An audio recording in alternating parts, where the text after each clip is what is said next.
In designing this project, right, we were looking for a strong underlying concept. So we have the concept of living in the park, right, Right. housing in the park, but on a kind of social sustainability level, because of Singapore's aging population, I'm glad that we're able to work on the multi-generational housing. Yeah. Yeah, I think the overlying concept, I think if you look at the bigger picture here, is that Dawson is really one of the older estates in Singapore. And if you remember Queenstown, Yeah. it was one of the estates in the old Queenstown. So the land in this area was vacated because we had torn down some of the older blocks, rental flats as well as this. So I think the overall thing is that we wanted to see how we can rejuvenate this whole area, put in, as you said, the concept of housing in a park, Right. and to stretch this idea of see how we can integrate greenery with housing. Right. And of course, family and community is very important. So I think you can see with your inputs and your design how we have realized some of these concepts. Yeah. Right. The challenge for us really was to take your brief of multi-generational housing, which has a social agenda and a policy agenda, and how do you then take that and make it into architecture? Yeah. So for me, it was really trying to think of the housing as individual modules, and then to be able to be flexible to combine the elderly studio units with the other duplexes. So with the modular system, we're able to then express the program in a way into Yeah. architecture. Yeah. I think it was very successful. We can really see from the facade even how you've interlocked the small units with either a 4-room flat or 5-room flat. Right. And it's expressed very much in the architecture. So a lot of these ideas were generated from brainstorming with your team, Yeah. but also from us scripting the day in the life of Mr. Tan or Mr. Lim, because having not really lived in the HDB myself, I had to observe and we drafted like okay, at 6:30 you wake up and so on, the school bus comes, you bring your kids down, your grandparents, so on, do Tai Chi. So we kind of reimagined, and the program was also generated by those scenarios, a day in the life of. Yeah, that's very interesting because it does help us to design for the people once you script it, right? Script And it we know and what imagine what people they're do. doing. Yeah. That's right. And observing the users, you see in the early mornings, towards the evenings, a lot of people will stroll and then seamlessly go onto the canal park, the linear park. I hear many people walk even in the linear park, even from other areas of Singapore. So I think they do truly enjoy this space. One of the other things that HDB does is to plan holistically. It's not just living here, but also amenities like food. It's master planned the vicinity. So just across the street, you have a food court. Food court. It's just literally 100 meters away that supports this development. Yeah. So the role of HDB is really being the master planner and also look at the whole urban design of the whole area. This would not be easily implemented if not for policy. When we are talking about the kind of multi-generational living, we are pairing an L-shaped duplex sectional with an elderly unit. And that comes from policy. When they come and there are 3 generations that apply, then they get the flat. Right? And it's designed in such a way that both units are autonomous, but then there's an interconnecting link at the top of the stair with 2 doors, like a connecting room, so that when both people want to interact, they have both doors open. So I think that's a good idea, but to actually implement it requires top-down policy. Yeah, I think we have taken your concept, right? And it's been quite successful, this multi-generation living space. And now actually HDB has implemented a policy much wider. We have a multi-generation priority scheme where we have not necessarily linked together and interlocked as you have successfully done, but also to design blocks where smaller units are in the same floor or in the same block as larger units. And we allow the elderly parents as well as the younger couples to apply for flats together so they can actually choose their units. Some people like to live very close to each other. Some people say, no, I don't want to live so close to my parents, but maybe on a different floor. We give people a lot more choices now of how they can pair their units.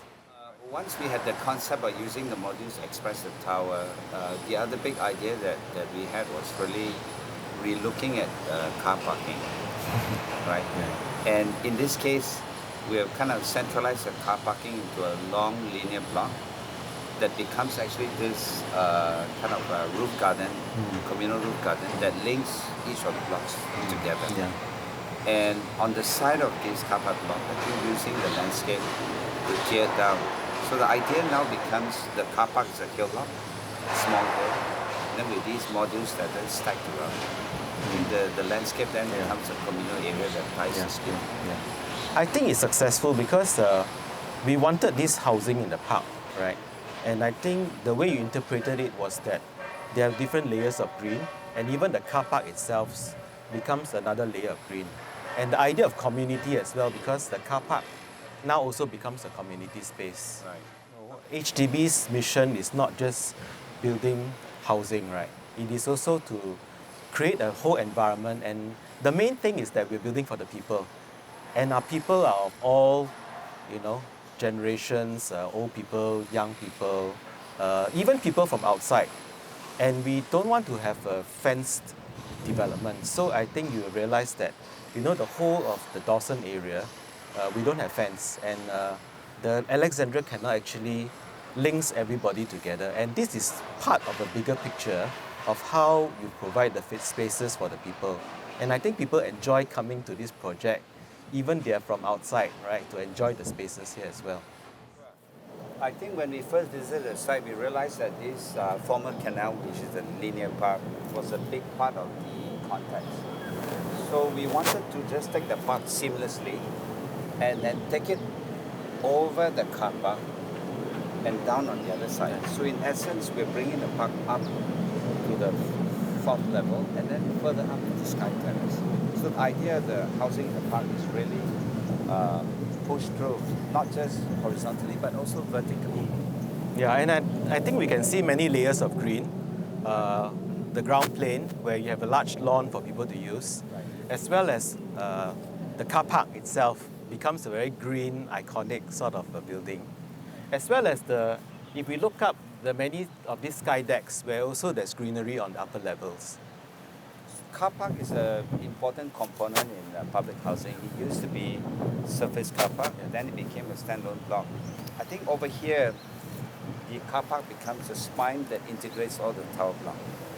And the idea that you don't have to just walk on the inside, but create that zone, the green zone between the car park and the horizontal landscape, people can actually walk from the car park down to the various levels to the park or the other way around. So in that sense, landscape is given priority. I think what is satisfying for HDB is that we've seen this successfully done, and also a lot of people using the spaces. I think as we look around, there are joggers, families with prams, even the elderly exercising. So I think it's very successful in that sense. Yeah. I mean, when the owners start to use the space and even kind of integrate their own hobbies. For example, the community garden is one innovation. Yeah. Sometimes you design space for a certain use, but then they adapt it. If you look at that structure came about because we were discussing how the void decks usually are used for weddings as well as funeral. Here, I think we attempt to separate them sectionally. These are for community film screenings or weddings, and underneath the triangulation, this is where envisaged it could be for funerals. But most of the time it's used for parties. Yeah. I do hear that people do use it for birthday parties, this space. So I think the community has accepted the design and they have used it for themselves. Right. And you notice that main circulation, we thought of it as Main Street, but that is the heritage walk. So when the residents move along that spine, they get to understand the history of the place and history of HDB. Yeah. I think one of the concepts and programming we had for this whole area was that we want to bring back a bit of the history of Dawson, because Dawson was one of the older estates in Singapore. Of course, we did look at precedents because there's a lot of architects in the past, prominent ones that have actually worked in public housing. So most architects would enjoy the chance to do that.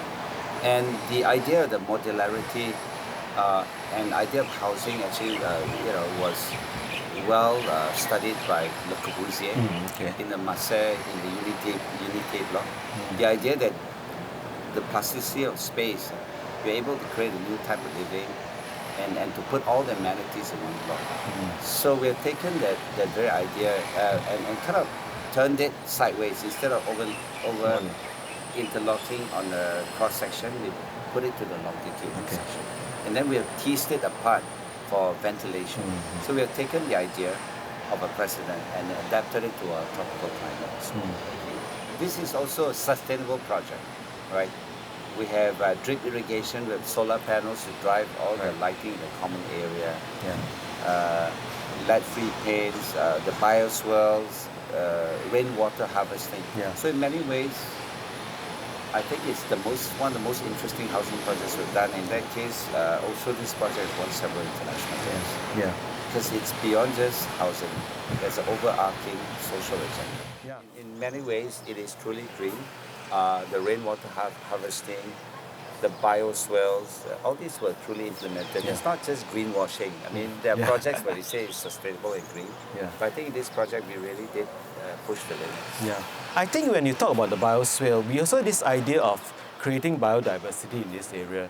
So if the old Margaret Drive, remember, it's expunged, and then eventually it become an ecological corridor. And I think we've retained many of the trees there to give this whole place some kind of ambience and already shaded, right? So I think there's something that we've successfully done together with the architects. And in our landscape design, we try to reinforce the existing foliage. Wherever we can find here, we kind of enforce it by adding on. So you'll notice it's not a very kind of cultivated landscape with a lot of flowers. It really is just greenery from around this area. So the idea of housing in the park is very clear. If you look through a little bit, and you can see the guy walking on the top, the landscape permeates. It's not just going up this way. In between, there are pockets of light well, and there's ferns and many types of trees that grow in between the building and the car park as well. I think with a new design, we always have a little bit of challenges here and there.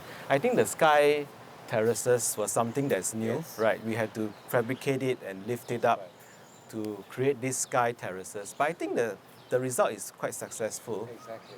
The sky terraces are staggered, and in a way, the sky terraces kind of binds and stitches the towers together. So overall, I think it helps in the composition. And I think this gives us a lot more confidence moving ahead that spaces for community can be big ones or small ones. And I think in our new projects, we do have more sky terraces, we have sky decks and so on. So I think different architects will interpret it differently. And so this is one of the ways that you've interpreted community spaces in the sky. I think this is really delightful. It is delightful in the sense that the feeling is that of a happy place, I think so. And people sort of like own the space in the sense that they also use the space. You mentioned the community gardening, and they do come together and they meet other people. So I think that also helps to build up the community. And our surveys also shown that, every project we do surveys from the residents after we've completed. The high satisfaction level of this one also shows that this is a very successful project. Right. So through design intervention, we don't need a lot of space to create delightful spaces.